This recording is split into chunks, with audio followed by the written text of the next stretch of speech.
rare adventures of Biggles.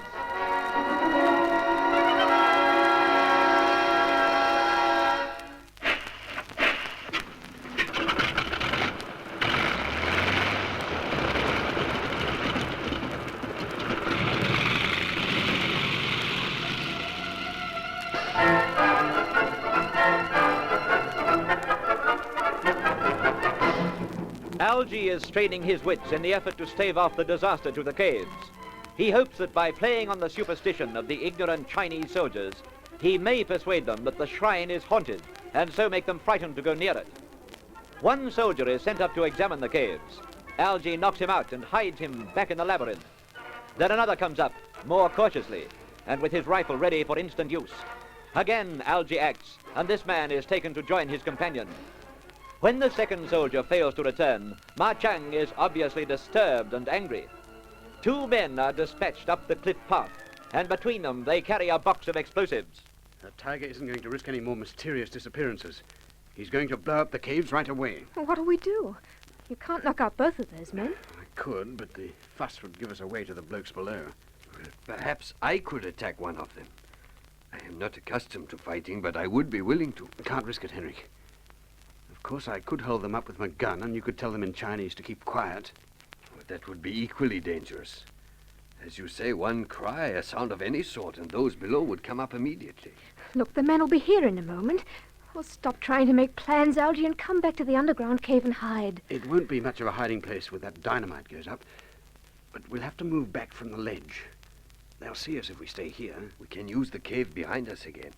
It is dark there, but we will be able to see what they do. Righto, move back. And not too suddenly. I don't want to attract attention.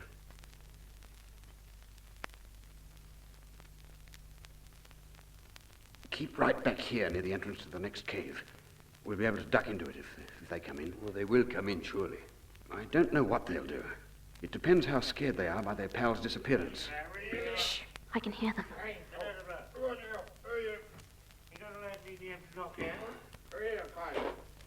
They've put down the box. I think they are a bit scared. Notice how they're peering in. Oh, let's move back into the next cave, please. No, it shouldn't be necessary. Yes, quickly. One of them has a torch. We were only just in time. He's flashing the torch around that cave now. Perhaps they are coming in. Wait. Can't see the torch flashing. I'm going to sneak back for a look. Oh, do be careful, Algy. Don't worry. Stay where you are. It's all right. We can go back. They're not coming. Are you sure? Yes, they're unloading the dynamite at the entrance. They must have decided that they can blow up the caves from there without taking any risks. Come on. Back just far enough to see what's happening. Will the dynamite be effective in that position? It'll blow the cliff to smithereens, but keep quiet. They'll be finished soon. Oh, they're going. Yes, to set off the charge. The fuse is connected. Quiet. We can relax now. Can we? With that dynamite just about to go off? I meant as far as the men are concerned. We've a few minutes to work out what we can do. But is there anything we can do? You say that explosive will blow up the caves. I think we'd do better to give ourselves up. No fear. Anne, tell Miss Summers and Father Dubron to clear out of the caves. Take them to the back entrance as quickly as you can. Will there be time? There may be, if you hurry. We shan't be able to hurry too much. We'll have the wounded Kyrgyz with us, don't forget. Oh, confound him. Still, you can't leave him. Make the best time you can. With luck, you'll get clear. Well, what about you and Henrik? Anne, please don't waste time. There may be only seconds. We're going to stay here because I still may think of some way to prevent this. Oh, please, Anne, do not stay. The lives of our friends may depend on you. Oh, very well. But if you can't do anything, please follow me. Now, our old position on the ledge again. I want to know what's happening below. Will it be safe out there beside the dynamite? I can't think of anywhere less safe at the moment, but that's where we're going. Come along.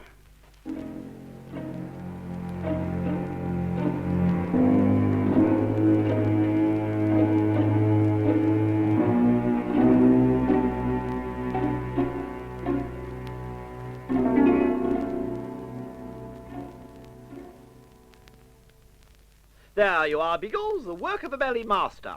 What do you think of that? Fair. I say you're frightfully dense sometimes, old sausage. I gave you the cue, it's the work of a master, so you should have said, absolutely, positive genius, what's more. I wouldn't dream of making you so conceited. Algy and Ginge would never forgive me. But you've made quite a good job of the windscreen. The perspex fitted better than I expected it. It was the split in it that worried me, but luckily the sheet was bigger than we needed. I managed to cut it within the split. It'll do. I think we'll get across the Himalayas with it. Oh, sizzling sausages, I hope so. We Ulysses have had quite enough of this blooming Gobi desert.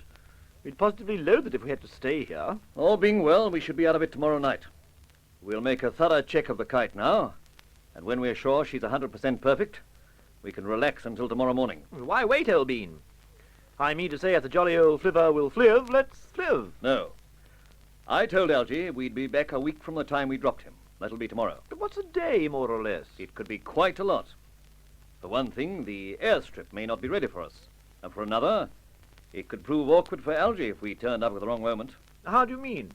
Do you remember that Kubalski told us, you know, just before we escaped from the hut at the aerodrome? Well, he said a few rude words. We Ulysses weren't sufficiently enthralled with the blighter to make a mental note of them. He said he'd been in touch with Tun Huang, and that the commandant there had seen an Englishman at Nanhu. Baked potatoes, so he did. But of course that might have been one of the missionaries. Whoever it was, the communists could be very interested in the oasis. Then sizzling sausages, old bean. All the more reason for us to waffle up there. I mean to say old Algy and Ginge may be needing us, what? They aren't expecting us until tomorrow. Therefore, they'd planned for that. Experience has taught me that you should stick rigidly to a plan unless there's an obvious reason to change it. Well, I don't know. If the old beans are in bother... Do you want us to lose the kite, Bertie? Sizzling sausages, no. Then forget all ideas of jumping in early. There are only the two of us, so we'd find it difficult to defend the plane if we were caught in a rumpus. We'll take the risk tomorrow because we planned it that way. But until then, Algy and Ginge will have to get themselves out of trouble.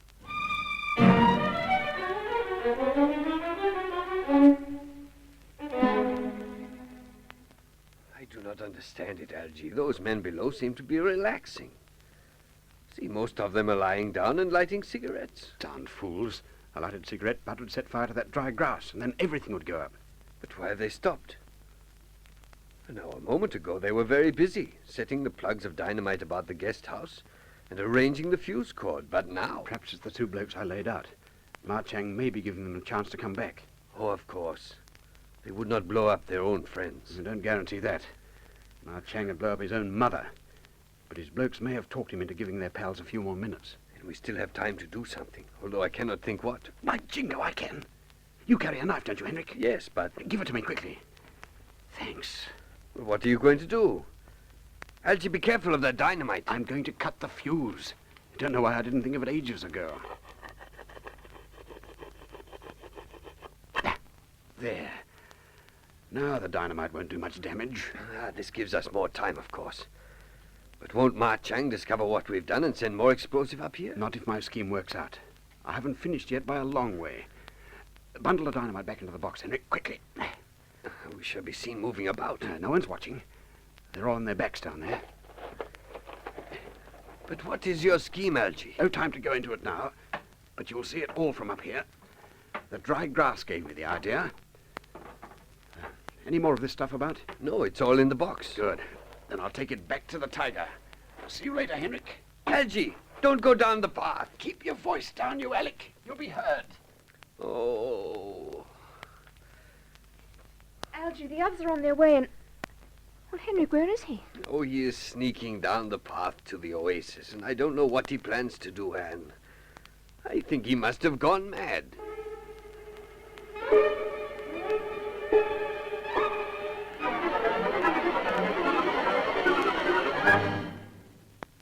He's right down. And they have not seen him. Oh, thank goodness no one looked this way.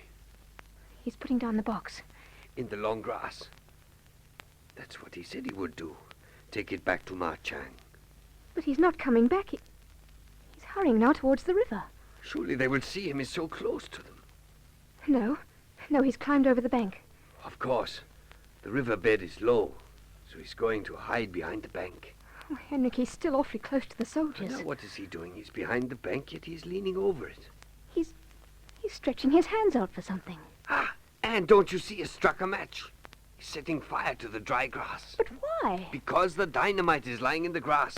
The fire will carry to the explosives and all will blow up. But away from the caves. That is what Algy is trying to do, Anne. Save the caves.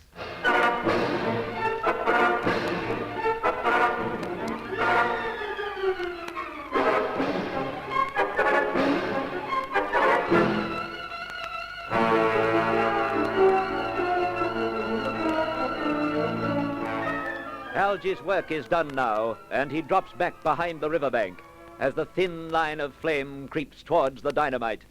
Will this daring plan succeed? Share the excitement in the next chapter of The Air Adventures of Biggles.